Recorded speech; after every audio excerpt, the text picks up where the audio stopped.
Hey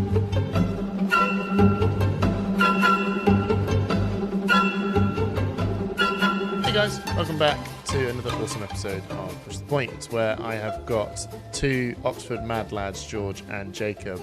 This is the... we went through a little bit of an intro on George and Jacob's absolute calamity over the ProQuest season, but just to give you a small reminder, in the last episode, George and Jacob won almost every every event they pretty much went to, even if they officially won or the other person just conceded with fear or to get, because they're lovely and they're going to give ProQuest invites so people can go to Baltimore. But they've done fantastically well by playing Fi and Iyslander. So George and Jacob gave us a quick rundown on what the Fi matchups look like and what the changes are with Belittle. But now we're going to lean more into Jacob, with obviously George's input as well, because these guys are a solid testing team around the changes of Iyslander, with hypothermia and Amulet of Ice being banned. I want to start off with that by saying, how did you feel when you saw those two cards getting banned? I mean, I was mostly relieved that Channel Lake hadn't gone. To be honest, I was really expecting Channel Lake to bite it. I thought Oldham and Iyslander were both looking too powerful. I thought Iyslander used Channel Lake in a way that was really, like, honestly unfair and not the way the card had been originally designed. And so I was really expecting Channel Lake to go, especially just because Winter's Grasp is a blue ice block 3 with like almost no other text, and that's already a solid playable in Autumn. And so the fact Channel Lake had so much upside, honestly, it was just a lot of relief that Channel Lake was still legal when I saw that BNR. Yeah, absolutely. I also think as well that when obviously Channel Lake was out and they were designing Iyslander, I think now they pretty much went, those two cards are literally the point, right? It's got to be the point. Must have. Yeah, I don't think they didn't realize the interaction that Iyslander gets a free extra turn, but I mean, the Hypothermia, when they designed it, they designed the card to work in Iyslander knowing that Iyslander could play at instant speed, whereas Channel Lake, even though they knew when they made Iyslander, they made Channel Lake before. I mean, I don't know how far ahead they were looking. Yeah, it is intriguing, but I think when they were designing those, maybe it's those two cards that go right. Maybe these two cards have got to be the big thing that's going to go right. You know, just stuff your Gold Y hero turns. That's the whole point of the hero. And these are the two front-facing cards alongside Frost Hex potentially as well, you know, and Ice Eternal. These are like, oh yeah, that's it, right? But clearly Hypothermia is a bit much, right? Yeah. it's a bit much. It's a bit harsh when your opponent's got a big turn set up and you take away the first chain link of it. Particularly Briars, I know, especially punished by it. Fi can to some degree manage to avoid swinging their weapon too early in the combat chain, manage to avoid playing their Blaze Headlongs too early in the combat chain, and they have enough natural go again. But Briar, Ravenous Rabble, is pretty much the only card they can play that doesn't get them blown out by Hypothermia. And I think Dash is Dash. Dash is always like the thing. And the whole based on how dead. So we started last one by talking about how the bans will impact the deck, and so if you're happy to kick this one off, I think Hypo and Amulet are both going to really affect how Iyslander plays, but for different reasons. Hypo was a really powerful card for a couple of matchups. Briar, Dash, it essentially turned off their entire turn and cap that output often down to like as little as 4 damage. So what you could do as Iyslander is you could look at the tempo and the swing of the game, and Iyslander has this like rather unique ability in Flesh and Blood to take like the tempo you hold when you get into your turn holding 2 cards that you're going to play out. Instead of attacking your opponent for 7 or 8 damage like all heroes do when they have cards of tempo on their turn, you can spend that tempo now to play out an Insidious Chill or some Amulet Spice, in the hopes of recuperating it with interest later, because Insidious Chill costs 2 cards and can take 3 cards over the course of the game. But in the short term, you've just spent 2 cards on an Insidious, and if you did it out of your arsenal, you might have got Frostbite in their turn, but really you got almost nothing in the immediate turn-to-turn gameplay. And so what Hypothermia lets you do is cash in all your tempo for long-term advantage, Arsenal Hypothermia, and then when your Briar or Dash opponent goes to punish you by saying, aha, you've given me a 5-card hand, this is going to do 15, 20 damage, you say, nope, there's only 4 damage from you. I'll just block 3 on it. I won't Waning Moon you because you have lots of cards in hand and you probably have Arcane Barrier, But now I'm back to my turn. I have 3 cards in hand. I'm going to Arsenal one of them. And so from last turn, where I spent my 2 cards of tempo I had to spend on my turn, not on a Wounded Bull or a Fiendl's Fighting Spirit, instead of playing Insidious out, instead of getting punished, I'm back in the situation again, but I got an Insidious in play for free. Oh, yeah, absolutely. So, by explaining it in that way, it's sounds egregious. Sounds awful. And that's why... And then also, because of this threat, obviously, you could have played a 3 for 7 on your turn, but if your opponent just blocked it with 2 or 3 cards, then the hypo is way less valuable if they don't have cards in hand, which is why it was really important when playing against Iyslander to really consider not just frivolously taking a bunch of damage on their turn, in case your big hand that you're taking damage to keep gets hypoed. So with hypo gone, even on turns you don't draw it, now your opponent doesn't have to worry about taking a bunch of damage from your attack. Whereas before, it was just an ever-present thought for the fight, do I swing the weapon here? Or do I no block this Wounded Bull because they might just punish me with hypo? Now, it's just out your opponent's head. So hypo, it's not for every matchup, but it's just so powerful in the matchups it is because of this other ability of Iyslander. Oh, what about the Amulet of Ice? Amulet it did so many things. So the one thing it did that is actually quite unique in the deck is it let you utilize more than 2 cards in a turn. So Iyslander, incredibly efficient deck at trading. You have these plays you can do Cold Snap and Polar Blast out your arsenal. Are plays I absolutely love. You get the Frostbite for free because you draw the card back, and then the pitch you use on Waning Moon, which is already kind of 1/8. So you just get a free Frostbite. Cold Snap tries to freeze their arsenal. You can tax 2 cards.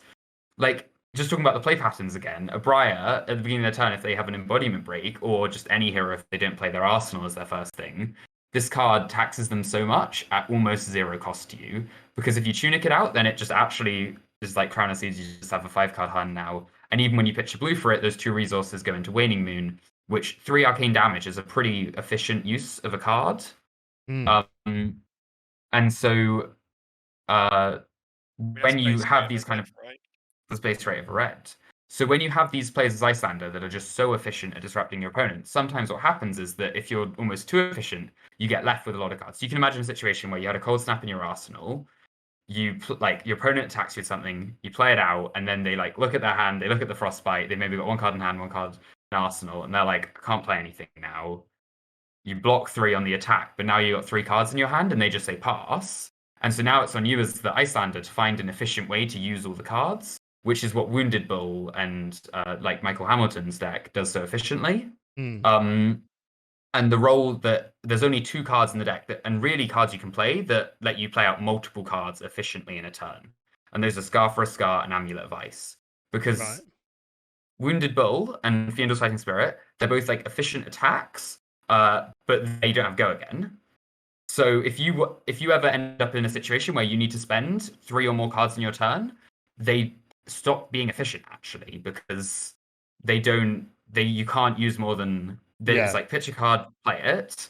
And so what Scar and Amulet let you do is if your opponent does do something like they just set up an item if they're dash and pass, and you're holding 4 cards, you suddenly are like, oh no, how am I going to use these all efficiently? And Amulet and Scar are the 2 cards in your deck that can bail you out of that situation, because you play them and then you play your 3 for 7 or your Aether Ice Vein reds. Yeah, absolutely. Yeah. Now they're gone. And now and Scar's legal, but Amulet's gone. Yes. So that was the first thing Amulet did. But what Amulet did on top of this, because Scar's a red and it blocks 2. Yeah. So it's very good at doing that, but it's bad the rest if you needed to use it for anything else. Amulet was a blue ice card that was a very good arsenal because it was play out an item that's worth an entire card. Amulet is a blue that's worth an entire card. And that's rare. Or it's meant to not be the rate. So it's a blue that's worth an entire card that also gives a Frostbite that turns on Waning Moon.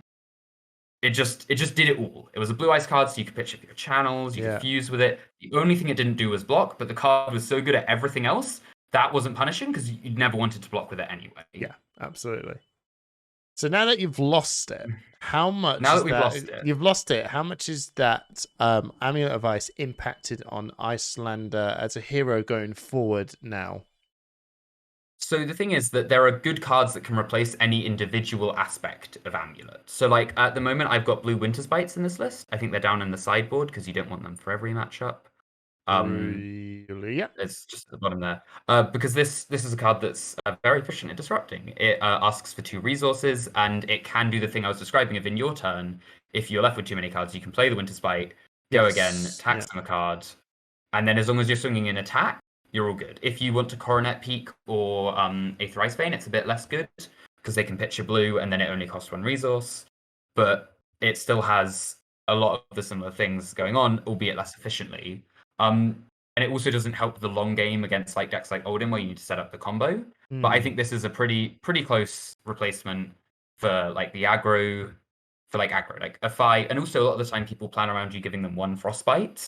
And so Winter's Break can just kind of break your opponent's math by asking for 2 resources. And I prefer it over like Arctic just because of the whole thing I was saying where when you're left with needing to use 3 cards in your turn, it's a 0 cost with Go Again. And also 0 cost with Go Again, it's very unlikely to clunk your hands too much because if it costs 1, then it's like you need actually 2 extra cards to pitch and play it. But because it's just like it itself is an entire play, it can just like efficiently like be an extra card in the hand you had if you're forced to play like 1 over hand size that you were expecting. Sure. But the deck overall kind of really feels exactly the same. Like from looking at this.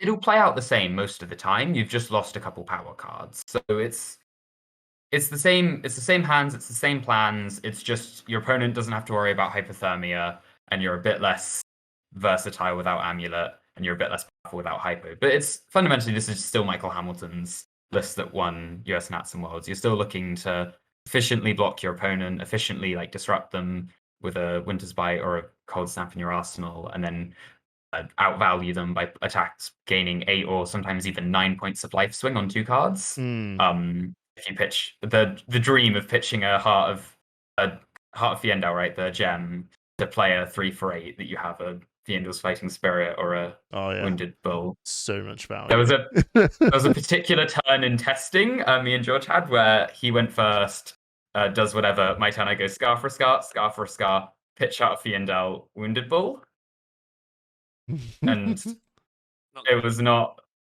happy. No, that. No, that's not fair. Stop. It wasn't. It was a 17-point life swing on 4 cards. So, going forward, then the list hasn't changed too much, but with the loss of these cards, do you feel like the power level of Iyslander going forward in this? And I know that this is only just like for a couple events, maybe 4 events until Outsiders shows up. But do you think her power level and her sort of place in the meta is going to drop dramatically, or do you think it's just going to hold pretty all right? She's definitely going to experience a drop. I think it's not going to be even. I think where Fi lost Belittle, if Fi continues to be good, Iyslander will continue to be relevant just because your matchup into Fi is probably improved. I actually found Hypo to not be the most impressive card in that matchup. I know a lot, although I was sad to see Hypo go, I know that I was less, I brought Hypo in for less matchups than I know other Icelanders did. I didn't think it was that great to fight. So I think that your matchups mostly just improved there. And Amulet, although good, was a no block. So I think really, as long as if Fi continues to be like the main aggro deck, Iyslander will not have the best matchup to him, not have the worst matchup into him, will continue to be fine. If Briar and Dash become the premier aggro decks in this format, Icelander's got a lot more questions to ask. Their channel turns will still be very disruptive, but without Hypo, those 2 matchups become a lot more concerning. It's just the channel turns. You are relying on a singular card in your deck, which if you look at Brinar, who is the exact same, where he relies on Bloodrush Bellows, it's just not consistent enough usually to get you to a win. Like at this Pro season, when I was Blizzards are good. Don't get me wrong. Blizzards are very powerful, but like these heroes, these heroes know that you're going to tax them, so they'll be bringing in their blues, and Hypo's certainly impactful. But Briar, they often go for this play pattern where they end their turn by pitching a blue to grasp and then swing Rosetta Thorn. So if you're up against a Briar, as they go 0 for 4 go again, 0 for 4 go again, you're holding a Blizzard, you're having to play the mind game of is this going to end their turn, or are they just going to pitch a blue and keep going? And if it trades for the worst card in their hand, it's not that good. Well, yeah, and I suppose really the question is that in the short term, right? But then at the same time, in my world, I'm also like, yeah, but Brian ain't got long.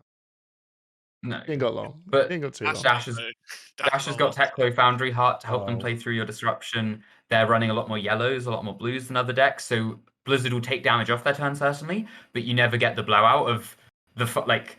Sometimes 5 plays a 0 head jab. They look at like not actual head jab, but just like a Ronin Renegade or something, and they're holding 3 reds, and you play Blizzard, and they're like, "Well, that was my turn." Yeah. You never get that against Dash. They have too many yellows and too many blues. Okay, fair enough.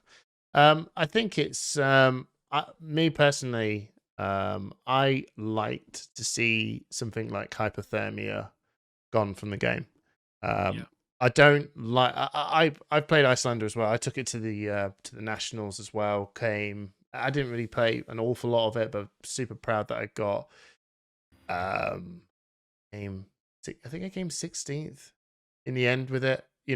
And yeah, I was chuffed with how I sort of came with it. I hated how polarizing some matchups can just really feel of where you go. No, and it's just like, yeah, I love the games where there's a nice little back and forth balance of a game rather than it just being like totally one sided and just going. It's incredibly unfun to play against as well. Yeah, that's hypothermia. When Alden plays it and it's like he plays it out, it's a puzzle for your opponent to be like, well, normally my deck has Scar for Scar as the starter, but I can't start with Scar for Scar this time, and so you have to calibrate your hand to work out how to play against it. You know that it's coming. Iyslander, you've already played the Scar for Scar, and then they go, gotcha. Yeah, it's the gotcha, and there's nothing you can do about it. Blizzard, you can plan against because you can pay into it. Hypothermia, there's actually nothing you can do. It just says like, screw you. For playing the deck you chose. You can have it as you can look at it as a blue D reaction in your arsenal, which can sometimes just say like block 15. Yeah, absolutely. Yeah, it can get to that. Insane. Yeah, the amount of times that people just played that on me when I was playing Bolton. And I know Bolton's not exactly like tier whatever, but it's just that the way that some people need to sort of interact and do their stuff, and you go, I'll spend a soul to give it a go again. Cool, I'll wait until you do that. No, you don't. Yeah, well, no, they do. Yeah. I still do. I have to pay every cost of it, and then you go, no, rather than what I mean. It was very egregious, but I was very happy to see that go. Yeah, Flesh and Blood's got a very specific system where you don't have like counter spells like other games. Blocking is the like interaction point, and so hypothermia to come in and effectively be a counter spell to certain abilities and effects is quite jarring. It's still got we're still in a world, and I know it's the forever excuse, and it will be for a little while of the couple is pretty small. And when I say pretty small, in terms of the card pool of what Iyslander has access to is pretty small, right? I know that you got all these wizard cards and stuff like that, but there's this theme and there's a synergy along certain heroes and how they play. They need to have a little bit more sort of built on that in order to actually sort of be able to muck about with stuff. But I think over time, you'll soon start to potentially see. I'm trying to work out where my point is with this, but I think it feels jarring when you got these counters because the card pool just feels a little bit like hypothermia is like such a powerful move, such a small amount of ways that people can actually choose to play the game. Until it goes, until we think years along the line, maybe something like hypothermia might eventually be some. Oh, okay, yeah, it is strong, but a lot of answers now. I mean, Epot for Blizzard, for example. Like you can just have an Epot just hanging out there, which means your opponent's like, Blizzard's never that great because like Blizzard here, he just cracked his Epot in response. Yeah, that's literally the reason why I put Epot against Bolton. I just go, here you go, do it. I don't care. This literally does nothing other than it's my no, it's my gotcha, whatever. Do you know what I mean? Yeah. So, George, is there any sort of notes you want to say on Iyslander before we wrap up, and or in general, Iyslander? Jacob, I think the hypo ban and the advice ban, they haven't changed how the deck functions, but they've definitely capped a lot of the gotchas it had. No more triple amulet devices to kill and hold him with a combo as easy as it used to be. Yeah. No more block 15 out of my arsenal for no reason. These have gone. These are things that would turn a game into an auto win, and she's lost those now. So it's gonna hit her, but it's not gonna hit her standard game style. It's gonna hit the random wins she gets from those 2 cards. You think it's made her fair? I don't think instant CLF will ever be fair. No, but no, you said you've got one. You've got one, right? You've got one. But you get Art of War's not a fair effect either, and exactly. You get one of those. I think like heroes can have power cards. Yeah, exactly. That is part of the game. It's just that Iyslander's power cards, instead of making her do something, prevent her opponent from doing something, they feel much worse to play against. Yeah, that's it. Yeah, I agree. Yeah. But look, we all went through and lived through Chain, right? We've lived through Starvo's Oakenolds, right? This feels a lot less like, do you know what I mean? It feels, we all walked into this ban restricted feeling, it's pretty fair. I know it's pretty wild, but it's, compared to how wild it used to be, this is pretty tame wild. And they're like, oh, we're just taming this down a bit. And you're like, oh, okay, cool. It feels everything is just, I think the bans are really good. Yeah. Honestly. I think bans put the format in a good position. Yeah. Yeah. You already, if you watch like the UK meta reports and we do a breakdown of all the pro quests, we're seeing like 13, 14 heroes in most pro quests anyway.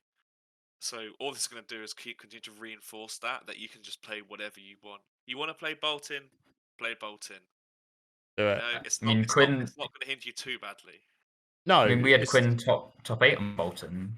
There you go, good lad. I'm happy. What was he playing? Sabres? Yeah. Matt, all respect gone. Right. He lost after doing 48 damage in one turn.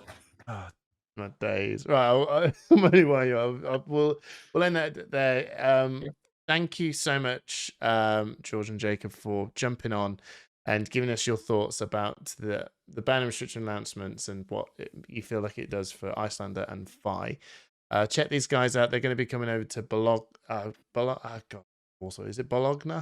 How is it? Bologna? They're heading over to there. Watch out. They potentially may just kick your ass, but lovely people. So they'll kick your ass with a smile on your face. So there you go. Enjoy. Thanks so much, guys. See you in a bit. Thank you for having us. It's been a pleasure.